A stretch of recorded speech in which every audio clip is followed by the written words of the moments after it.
साहब का इंतजार कर रहे हैं।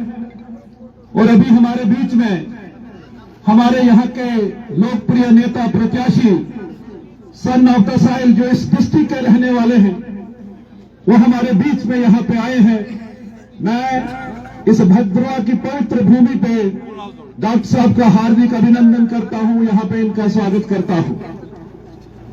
आप सब जानते हैं कि चुनाव का दौर है, 19 अप्रैल को चुनाव होने हैं और जो लक्ष्य प्रधानमंत्री मोदी जी ने जो लिया है कि फिर एक बार मोदी सरकार बने और इस बार 400 पार का जो लक्ष्य मोदी जी ने जो लिया है, उसके लिए भारतीय जनता पार्टी के कार्यकर्ता वो बूथ अध्यक्ष से लेकर जिला अध्यक्ष, प्रदेश अध्यक्ष तक जगह जगह गांव-गांव जा रहे हैं। ऐसे भी भारतीय जनता पार्टी के कार्यकर्ता 24x7 ग्राउंड पे काम करते हैं पार्टी संगठन को मजबूत करने का। लेकिन मेरे भाई बहनों, ये चुनाव का समय है।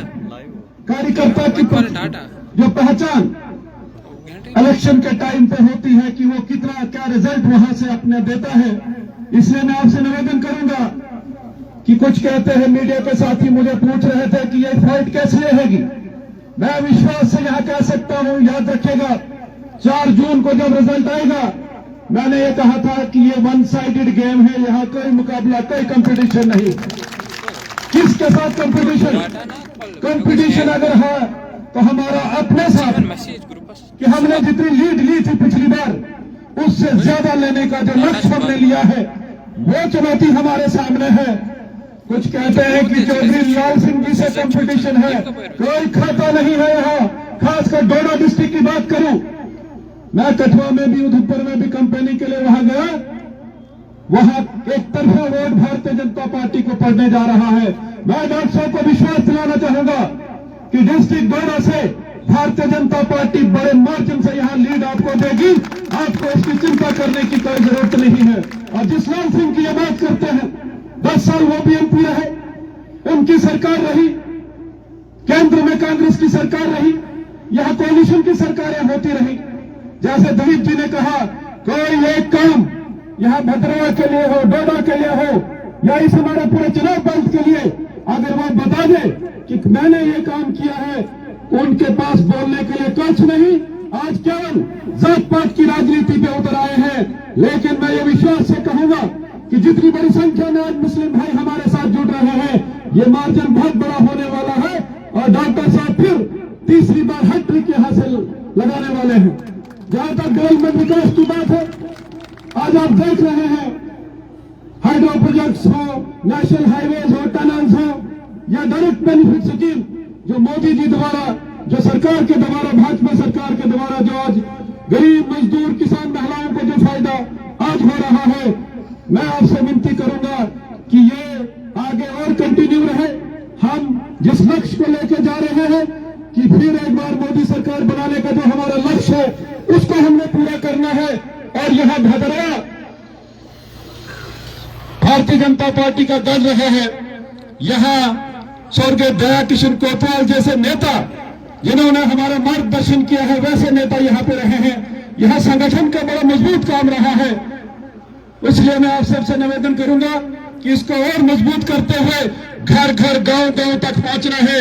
आप जितना भी कार्यकर्ता यहाँ पे हैं, हमको खुद से डॉक्टर जितेंद्र सिंह मोदी बन के लोगों के पास ये मैसेज देना है कि अब की बार 400 पार का जो लक्ष्य, वो देश के हित में है, राष्ट्र के हित में है। और भारतीय जनता पार्टी केवल ऐसी पार्टी है जो राष्ट्र के हित में बात करती है, देश के हित में बात करती है। और इस देश को आगे लेने के लिए, इस देश को विकसित करने के लिए जो संकल्प मोदी जी ने जो लिया है, उसको पूरा करने के लिए यह अनिवार्य है कि हम भारतीय जनता पार्टी को ज्यादा मार्जिन से यहां से लीड देकर डॉक्टर साहब को जितवाएं और एक बार फिर से केंद्र में मंत्री बने। और यहाँ के डेवलपमेंट के काम जो दिलीप जी ने कहा, मैंने खुद से भी देखा है इनको असेंबली में काम करते हुए, भद्रवा कॉन्स्टिट्यूंसी के लिए लड़ते हुए, डेवलपमेंट और विकास की जो सड़कें हो, बिजली हो, पानी हो, उसके लिए काम करते हुए। इसलिए आज से हमारा एक ही लक्ष्य होगा कि दिन रात गांव, गरीब, मजदूर, किसान तक पहुंचना है और भारतीय जनता पार्टी के पक्ष में ज्यादा से ज्यादा वोट करवाना है। मैं फिर से आप सबका धन्यवाद करूंगा क्योंकि आप सुबह बजे 10-11 बजे से यहाँ पे बैठे इतनी बड़ी संख्या में डॉक्टर साहब को यहाँ पे इंतजार कर रहे थे। हम चाहेंगे कि डॉक्टर साहब का मार्गदर्शन हमें मिले और आने वाले टाइम में हम इलाके में, गांव में जाके लोगों से बात करके ज्यादा पोलिंग हम करवाएं और डॉक्टर साहब को भारी मतों से यहां से जितवाएं। बहुत बहुत धन्यवाद। जय हिंद, जय भारत।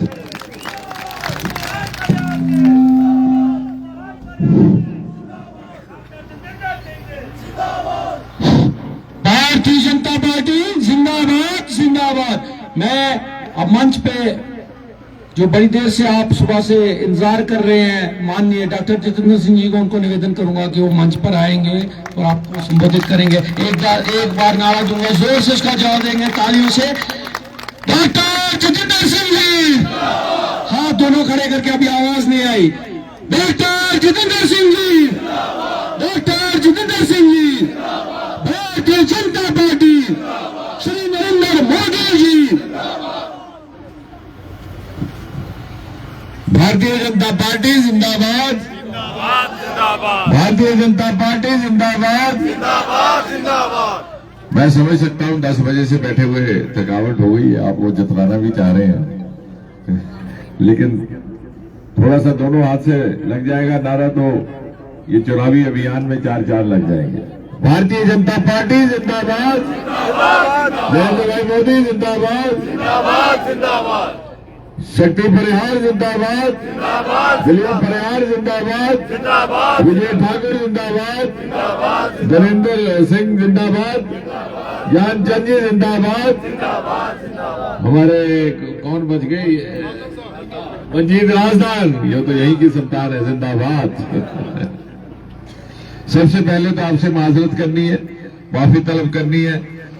मुझे बताया गया आप 10 बजे से इंतजार कर रहे थे, लेकिन चूंकि चुनाव का माहौल है, जगह जगह पे कुछ प्रोग्राम लगे होते हैं, कुछ रास्ते में लग जाते हैं और मुनासिब नहीं रहता कि अपने समर्थकों को, चाहने वालों को मायूस करके आगे निकलना, और इस वजह से ये देरी हुई है। मुझे यकीन है आप इसके लिए हम सबको माफ करेंगे। उसके बावजूद भी अगर आप यहाँ पर बैठे रहे और भारी संख्या में, भारी तादाद में जो मैं देखता हूँ नारी शक्ति, तो मुझे लगता है ये नारी शक्ति की इस तरह की यहाँ उपस्थिति, मौजूदगी और इतना उत्साह, ये प्रतीक है उस श्रद्धा का जो उनको मोदी जी के प्रति है, वो स्नेह जो मोदी जी के प्रति, वो विश्वास जो मोदी जी की सदारत में भारतीय जनता पार्टी ने उनके लिए किया है, और वो मान्यता, वो स्वीकृति उन सारे कार्यों की जो पिछले 10 वर्षों में इस सारे खित्ते में और इस कॉन्स्टिट्यूएंसी में हुए। भदरवा की इस पाक सरजमीन पर, इस खुशनुमा फिजाओं में और इस पवित्र धरती पर मैं जब भी आता हूं, एक अजीबोगरीब आनंद और सुकून का एहसास होता है। और इसलिए भी कि जैसे शक्ति जी ने कहा कि मेरा भी ताल्लुक इसी जिले से है, और इसी जिले में चिनाब के किनारे उसकी बदलते हुए अंगड़ाइयां लेते हुए अलग अलग मूडों का नजारा करते हुए मेरी परवरिश हुई है। पहली बार मजा आ गया। मीडिया के खिलाफ प्रोटेस्ट हुआ भी तो लेडीज की तरफ से। मीडिया के भाई किसी को नहीं मानते। ये है नारी शक्ति, और मैंने दुरुस्त ही नारी शक्ति का नारा लगा के ही बात शुरू की। थोड़ा सा साइड पे हो जाए, नहीं तो आंदोलन बढ़ता जा रहा है, महिला आंदोलन बढ़ता जा रहा है। थोड़ा सा साइड कर दो, वरना दिक्कत आपको भी और मुझे भी। लेकिन आपका शुक्रिया मेरे मीडिया के साथियों का, आप इतना ताउन करते हैं हमारे साथ, और हमारा आपका चोली दामन का साथ भी है। मैं ये कह रहा था कि भदरवा की वो सरजमीन है, मैं इसलिए भी कहा कि इस सरजमीन में जब भी यहाँ पे मैं आता हूँ, दिल चाहता है कि सर झुका के इसका एहतराम करूं, नमन करूं। ये वो सरजमीन है जिसने बड़े बड़े दानिश्वर पैदा किए, अदीब पैदा किए, ये जहानत और ये इल्म की धरती मानी जाती है। और आज से नहीं, शुरू से ही, आजादी से पहले भी यही इसकी विरासत रही, और आजादी के बाद भी जो सबसे पहले डिग्री कॉलेज बने थे उनमें से भद्रवाह का कॉलेज था। और मुझे याद है हम जब लड़कपन में थे तो पूरे इस खित्ते में अगर किसी को ग्रेजुएशन करनी होती तो मजबूरन चाहते ना चाहते, क्योंकि दूर दराज का पहाड़ी जिला है, तब तो अरसवाई जिला था, पहाड़ों से उतर करके भद्रवाह आना पड़ता था दाखिला लेने के लिए। और इसलिए भद्रवाह जम्मू कश्मीर और हिंदुस्तान, आजाद हिंदुस्तान की तारीख के साथ जुड़ा हुआ एक कस्बा है, जिसकी अपनी एक कुदरती खूबसूरती भी है। और आज आपके बीच रहते हुए मुझे दो एक बातों के लिए और भी खास एक तसल्ली भी महसूस हो रही है, सुकून भी, कि ये बड़ा पवित्र महीना है। अभी बैसाखी का पर्व हुआ है, होली आने वाला है, और दूसरी तरफ रमजान का महीना, थोड़ी देर में इफ्तारी का वक्त। और इस मजमूई तहजीब का प्रतीक बेहतरीन अगर कोई रहा तो ये कस्बा भद्रवाह का, यहां सभी मजहबों के लोग मिलजुल कर रहते रहे। और मैं ये बात आज चूंकि एक सियासी चुनाव है इसलिए भी आपके जहन में ताजा करना जरूरी समझता हूं कि मोदी जी ने उसी मजमूई तहजीब को प्राथमिकता देते हुए, तरजीह देते हुए सियासी कामकाज कैसे निभाया जाता है वो रास्ता दिखाया है। और ये बात मैं महज कोई सियासी तकरीर करने के लिए नहीं कह रहा, क्योंकि अक्सर हमें लगता है कि सियासतदान 10-10 तकरीरें करते हैं सुबह से शाम तक, सुबह जो उसने तकरीर की होती है सियासतदान भी भूल जाता है, और हम भी कहते हैं भूलने लायक ही है।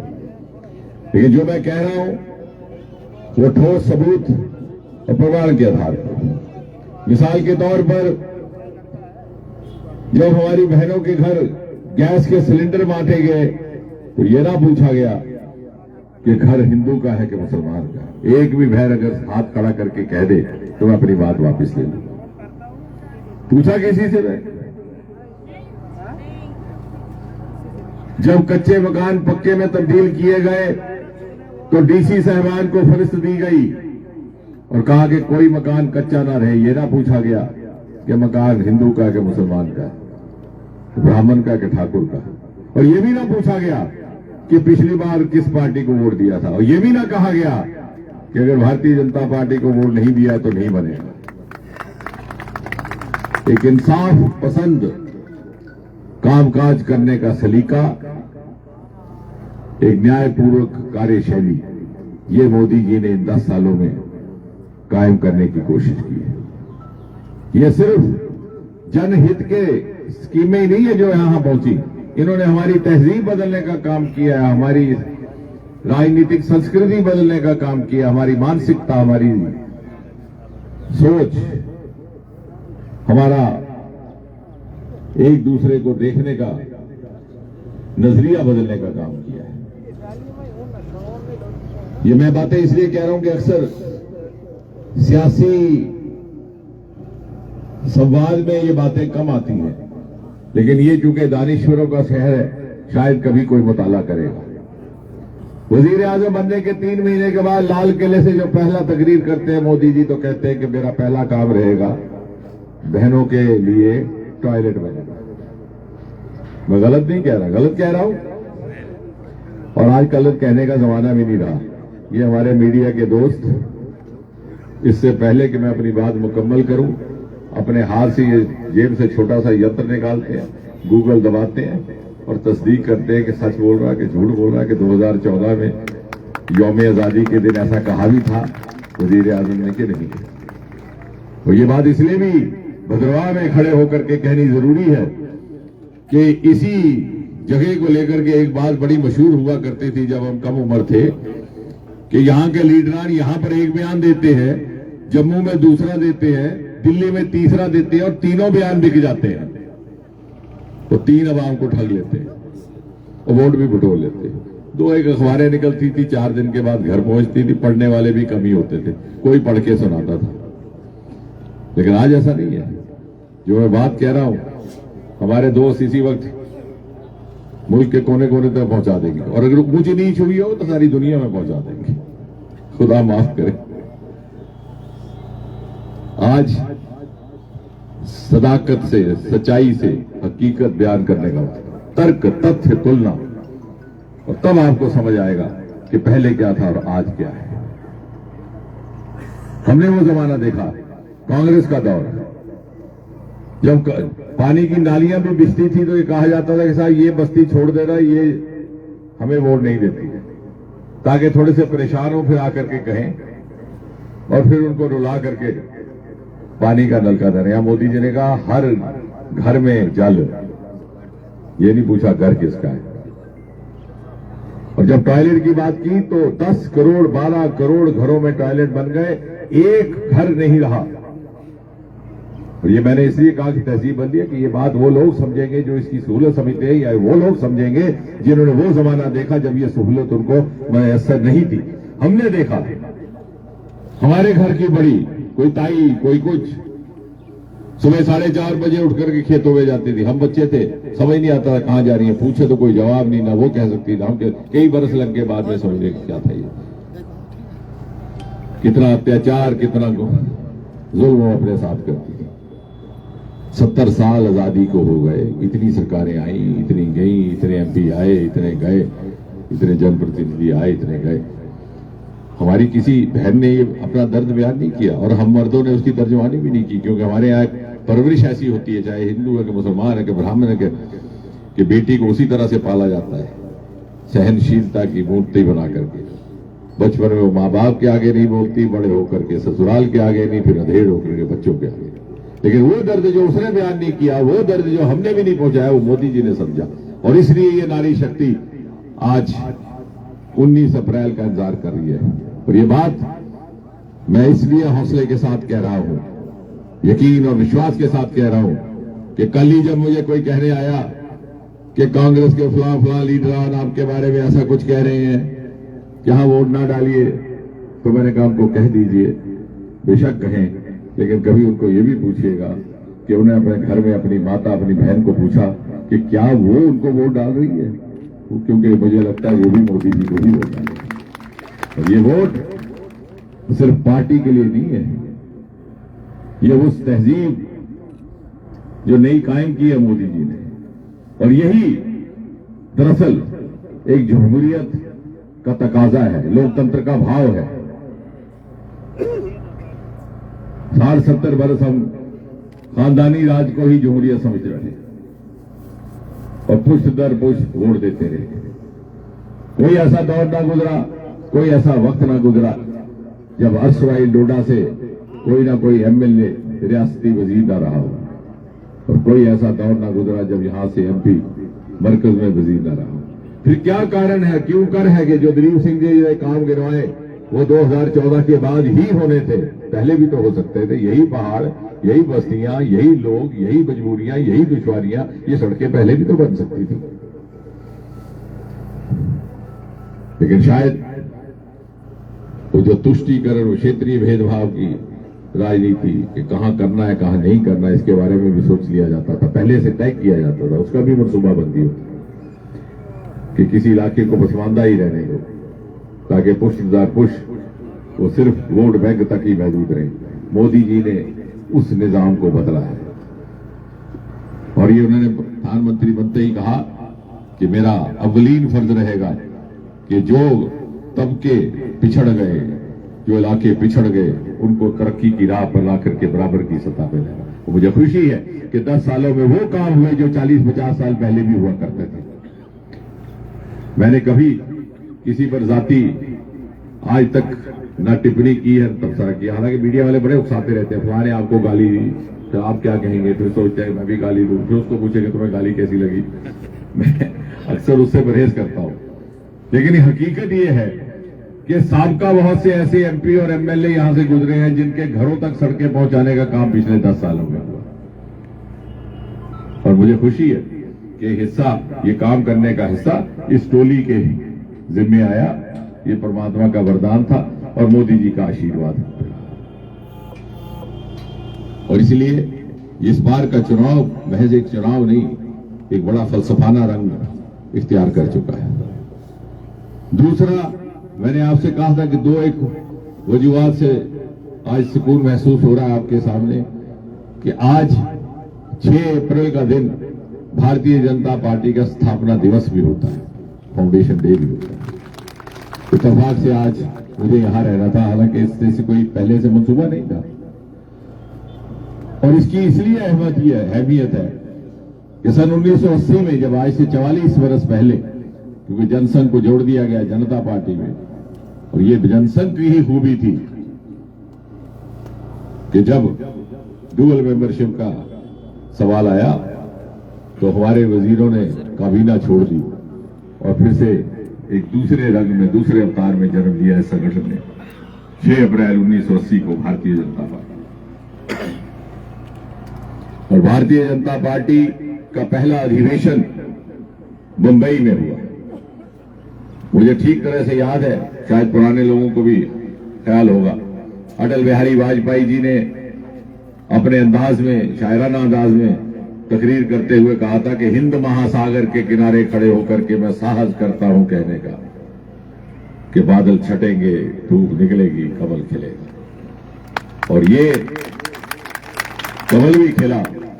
और फिर एक ऐसा दौर आया, इंदिरा जी की हत्या के बाद एक सिंपथी वेव एक तरफ चली, तो हमारे सिर्फ 2 मेंबरान रह गए पार्लियामेंट, वाजपेयी जी और अडवाणी जी। और सारे के सारे मेंबरान उनका मजाक करते थे। कोई कहता था राम और श्याम आया, कोई कहता था सीता और गीता आई, कोई कहता था राधा कृष्ण आए। और एक बार एक मीडिया के मित्र ने पूछा कि कांग्रेस आपका मजाक करती है वाजपेयी जी, आपकी घटती हुई संख्या पर व्यंग किया जाता है, हंसते हैं। तो वाजपेयी जी ने कहा था कि आज कांग्रेस हमारी घटती हुई संख्या पर हंस रही है, एक दिन आएगा सारा हिंदुस्तान कांग्रेस की घटती हुई संख्या पर हंसेगा। और ये आज वो दिन है। और हमारा सौभाग्य कि तीसरी पीढ़ी में हमें वो दिन नसीब हुआ। और इसलिए आज स्थापना दिवस के अवसर पर यह मौका है उन हमारे 2 पीढ़ियों के नेताओं को, हमारे संस्थापकों को याद करने का, जिनके समर्पण की वजह से, जिनकी त्याग की वजह से ये पार्टी जिंदा रही और आज हम यहां बैठे। और यही ताकत है। मैं कल ही कह रहा था कि अक्सर मुझे अच्छा लगता है नौजवानों से संवाद कर रहे हैं, उनको कुछ अपना, आजकल तो सुनने को तैयार नहीं, कैप्टिव ऑडियंस ढूंढना पड़ता है एक उम्र के बाद। तो मैं कह रहा था कि आपने कभी सोचा 50 साल हमारी हुकूमत ना रही, ना मरकज में ना रियासत में, फिर भी पार्टी जिंदा रही। वो पार्टी इसलिए जिंदा रही कि हमारे पास ऐसे नेता थे। कहीं भी जाते इनको मंत्री बनाया जा सकता था, चाहे वाजपेयी जी थे, चाहे वानी जी थे, पंडित प्रेमनाथ डोगरा थे, दया किशन कोतवाल जी थे। यहाँ पर ना सिर्फ सारी उम्र उन्होंने अपना फर्ज निभाया, बल्कि आतंक के दिनों में भी दीवार बनकर के खड़े हुए। तो शायद एक वक्त ये भी समझा जाएगा कि जब कश्मीर से पलायन हो गया, असवाई डोडा से नहीं हुआ, क्योंकि दया किशन कोतवाल जैसे लोग हमारे पास थे। और आज देखिए, मैंने कहा तर्क तथ्य तुलना करने से बात समझ जाती है। आज देखिए 10 साल हुए हैं कांग्रेस को पार्टी से बाहर आए हुए, अब वो ढूंढ रहे हैं, घर घर खटखटा रहे हैं दरवाजा। कभी एक पार्टी के पास जाते हैं हमें शामिल कर लो, तो कभी दूसरी पार्टी के पास जाते हैं, कभी शामिल कर लो, कभी बीजेपी के पास हमने छोड़ दिया, फिर उधर के फिर आज कांग्रेस में चले गए। क्योंकि ना इनकी कोई निष्ठा है, ना इनका कोई सिद्धांत है, ना इनका कोई उसूल है। और मैं जो बात अभी शक्ति जी कह रहे थे, दिलीप जी कह रहे थे कि कांग्रेस वाले आएंगे यहां मांगेंगे, ये तकसीम की सियासत इन्होंने की, हिंदू को मुसलमान के खिलाफ किया, मुसलमान को हिंदू के खिलाफ किया। माफ कीजिएगा, हम उसमें नहीं उलझेंगे और कभी नहीं कहेंगे। मैंने 10 साल में बाहोश ये कोशिश की कि अगर कोई कॉलेज एक ऐसे इलाके में खुलता है जहां से हमें भरपूर वोट मिला हो, तो उस इलाके में भी खुले कि जहां नहीं मिला। जब हमने स्पोर्ट्स स्टेडियम लाए तो अरनास में स्पोर्ट्स स्टेडियम, एक तो रामबन जिला के नाम लाया, अरनास का हमारा लड़का ले गया, वो कांग्रेस का, वो अपने एजाज। तो मेरे पास आया, कहता था आप नाराज तो नहीं हुए, कॉलेज में ले गया। मैं कहा देख, तेरी पार्टी दूसरी, तूने वोट किसी और को दिया, लेकिन क्या तू इनकार कर सकता है कि एमपी तो तेरा मैं ही हूं। और इस तरह से मैं बरहाल में गया, क्यों हमने कोशिश की है कि मोदी जी ने जिस तरह से बरहाल में गया, हमने वो मीटिंग लेनी थी ये जो दिशा की, तो हमारा एमएलए जब 2014 में जो गया था उसका नाम नहीं पहले था मैंने कहा दिशा मीटिंग के तुम मेंबर हो, तो बेचारा हिचके कहता साहब मैं कहीं दूर था। मैं कहा बात सुन, तेरी पार्टी अलग लेकिन एमएलए तू और एमपी में रहना इकट्ठे है आना। उसने फिर दूसरे दिन आजाद साहब से कहा कि मुझे उसने डांटा, तो आजाद साहब ने मुझे कहा कि मुझे बड़ा अच्छा लगा आपने उसको डांटा।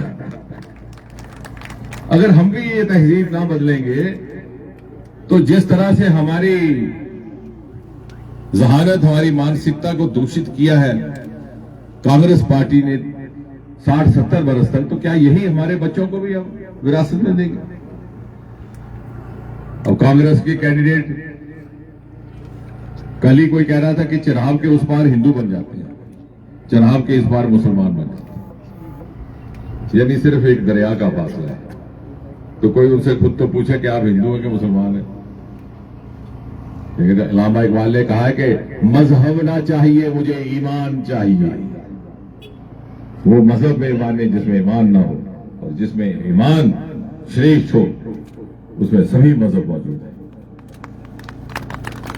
तो इस बार के चुनाव के लिए खासतौर से चुनाव खित्ते में हम जहां एक और वो लोक हित की योजनाएं लेकर आए हैं, जिसमें बिना किसी फर्क के, भेदभाव के हर जरूरतमंद के पास मोदी जी का पैगाम पहुंचा है। विकसित घाड़े मोदी जी की गारंटी की गाड़ी पहुंची है, वहां साथ ही साथ एक समान, एक सतह पर पूरे मुआशरे की तरक्की करने का अहद भी है, और इसी अहद को हम आगे ले जाएंगे। अनेकों ऐसे छोटे बड़े काम हुए हैं। मिसाल के तौर पर सरकारी नौकरियों में इंटरव्यू हुआ करते थे, खत्म कर दिए। मोदी जी ने लाल किले से कहा, इत्तेफाक से मेरा ही महकमा था, जब खत्म करने का वक्त आया मुझे को टेलीफोन आने लगे, साहब ये क्या कर रहे हैं, अपने लोगों को कहां लगाना है? मैं भी थोड़ा सा असमंजस में पड़ गया कि अपने लोग भी, दूसरे लोग कौन से हैं? लेकिन बाद में समझ में आया कितना बड़ा गुनाह और कितना बड़ा पाप कर रहे थे।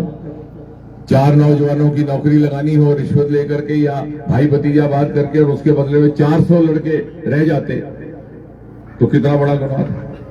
और यकीन जानिए 2016 में हमने वो कानून लाया, यहां पर बाद में लागू हुआ। उसके बाद से जहां जहां मैं जाता हूं गरीब लड़के आकर शुक्रिया अदा करते हैं। और इसलिए ये एक ऐसा मौका है, और इसी से हर माता के दिल में आज ये हौसला जागा है कि मेरा बेटा भी अगर मेहनत करे, खासतौर से जब उसने देखा कि मोदी जी रेलवे प्लेटफॉर्म से उठे, चाय बेचते बेचते बेचते बेचते वहां पहुंच गए, तो हमारी मां के दिल में भी हौसला जाएगा कि मेरा बच्चा भी अगर मेहनत करे तो मुल्क के बड़े से बड़े ओहदे तक पहुंच सकता है। जरूरी नहीं है कि इंदिरा गांधी का ही बेटा हो। और ये हौसला हर मां के दिल में, ये स्वप्न देखने का साहस हो, यही लोकतंत्र का असली भाव है। और इसका एहसास हमें 60-70 वर्ष के बाद होने वाला है, और इसलिए हम उस एहसास को बनाए रखने के लिए इस बार चुनाव में उतर रहे हैं। और ये जो तरक्की का कारवां, जो मोदी के नेतृत्व में जो विकास यात्रा है, उसका हम हिस्सा बन रहे हैं। मोदी जी ने तो वजीर आजम बन जाना है, उनको कोई रोक नहीं सकता। पहली बार मैंने वो मंजर देखा, और मैंने कल अपने साथियों को बताया कि मैं चल रहा था रास्ते में, एक बुजुर्ग हेडमास्टर साहब, उन्होंने मुझे रोका, तो कहा डॉक्टर साहब अपने कारकुनों को थोड़ा सा दबाओ, 400 पार नहीं करना क्या? और वो महानुभाव किसी सियासी जमात से उनका ताल्लुक नहीं, सियासत से दूर दूर तक लेना नहीं, रिटायरमेंट के बाद अदब और अदीब में वो मुबतला है। लेकिन उनको ये फिक्र हमसे ज्यादा कि भाई आप मोदी की पार्टी के क्या आप पूरी मेहनत कर रहे हैं कि नहीं। मैंने कहा ये पहली बार ऐसा मंजूर हुआ, वरना बीजेपी जाके या कांग्रेस जाके अपने लोगों में आह्वान करती है, यहां लोग हमें आह्वान कर रहे हैं। लिहाजा कहने का मुराद ये कि मोदी जी ने तो प्रधानमंत्री बनना ही बनना है, जून महीने में उनका हलफ भी हो जाना है 3री बार।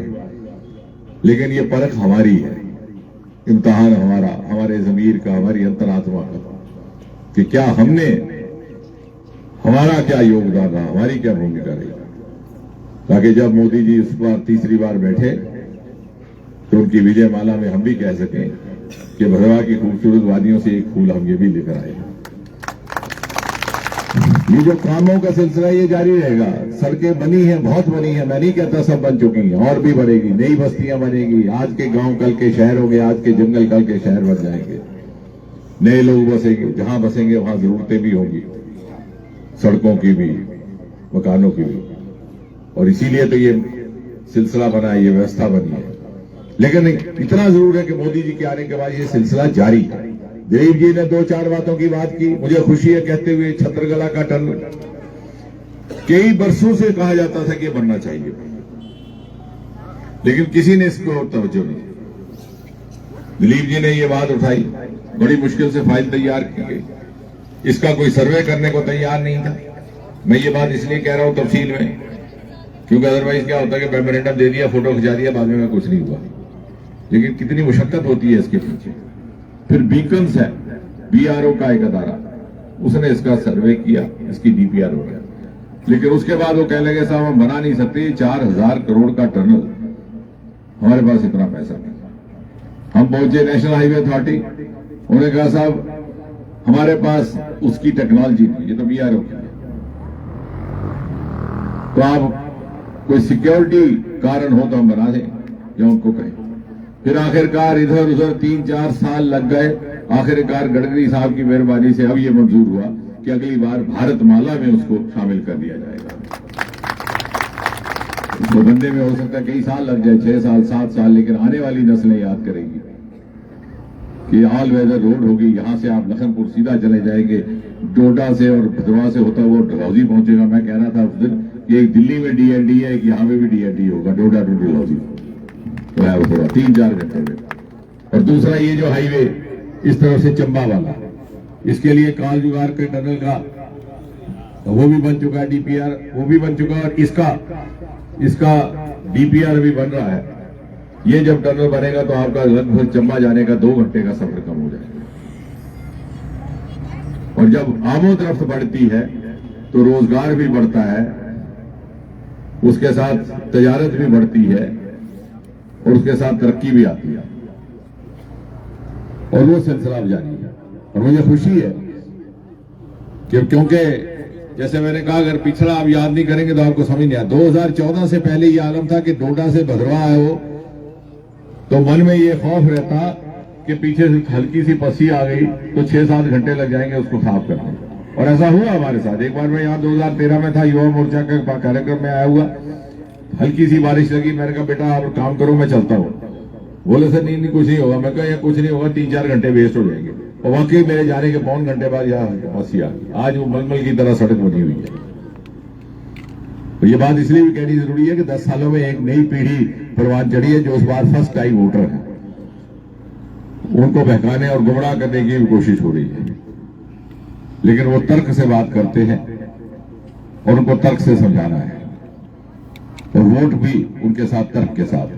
जब हम युवा कार्यकर्ता थे, कहा जाता था कि साहब किसी पार्क में चले जाओ, बुजुर्ग को घुटने दबाओ, कहो भाई वोट देना, वो जाके अपने परिवार के वोट करवा देगा। आज वो जमाना नहीं रहा। बाप अपने बेटे को कहता है तो बेटा कहता है पिताजी आपको क्या पता, ये देखो मेरे पास ये फेसबुक पे है, कैसा दुष्ट आदमी है जिसकी आप सिफारिश कर रहे हैं। आज का की वोटर है ये नौजवान, तब का की वोटर था एल्डर सिटीजन। और हमने क्योंकि 70% आबादी उनकी है, उनके मुस्तकबिल, उनके नजरिए को देख करके चलता है।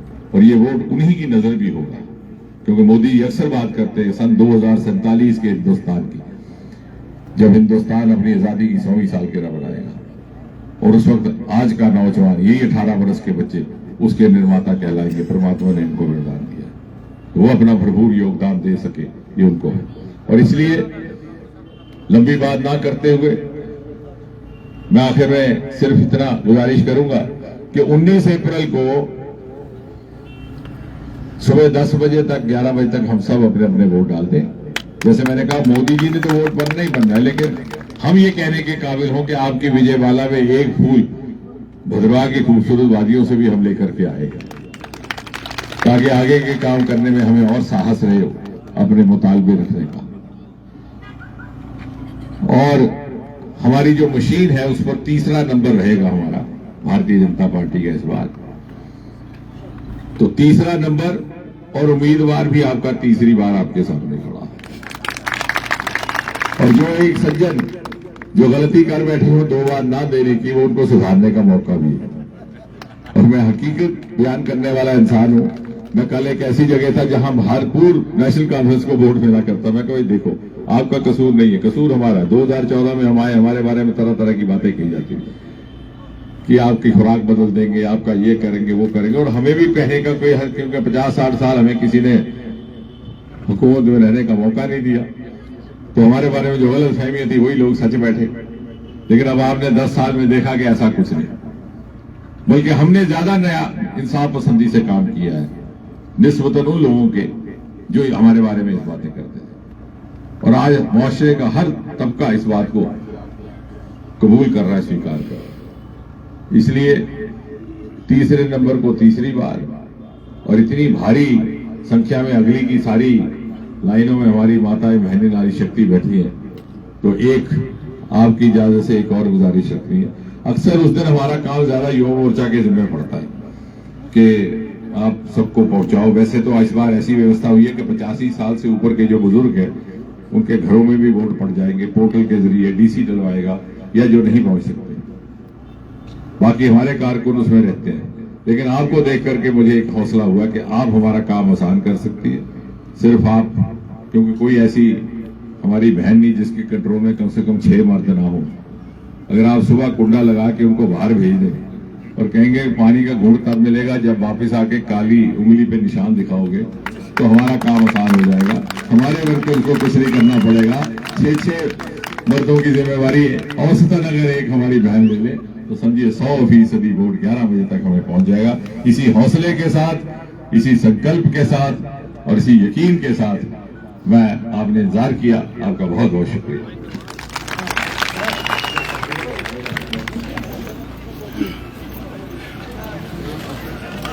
बनेगा।